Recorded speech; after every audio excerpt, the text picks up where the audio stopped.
Hi! Ganda. How are you today? Ganda. Iyak na ako. Sabi ko, wala mo nang iyak. Nag-pray tayo.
Sanji.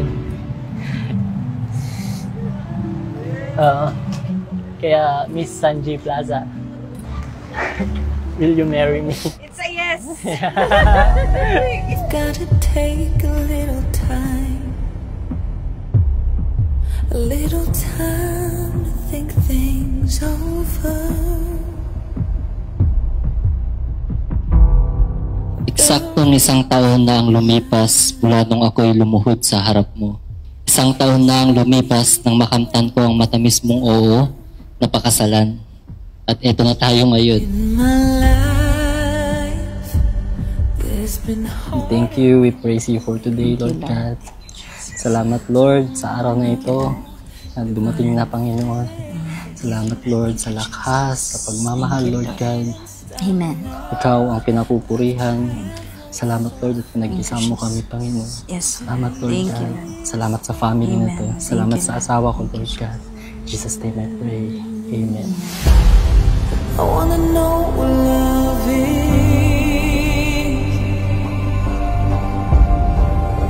I want you to show me.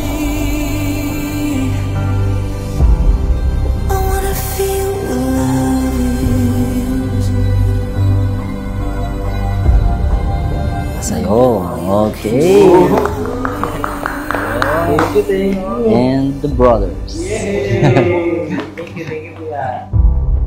I wanna feel.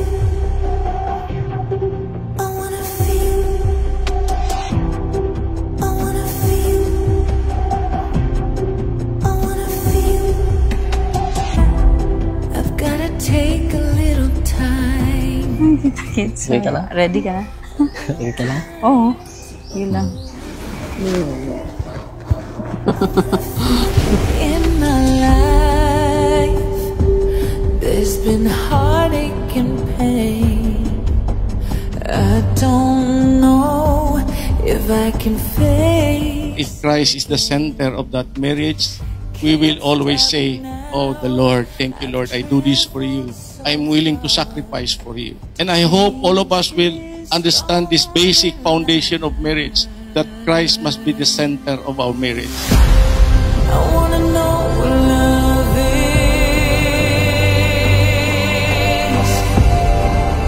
I want you to show me.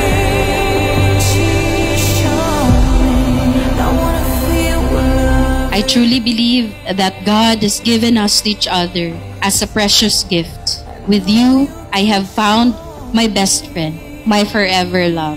I love you always. I wanna know what love is. I want you to show me.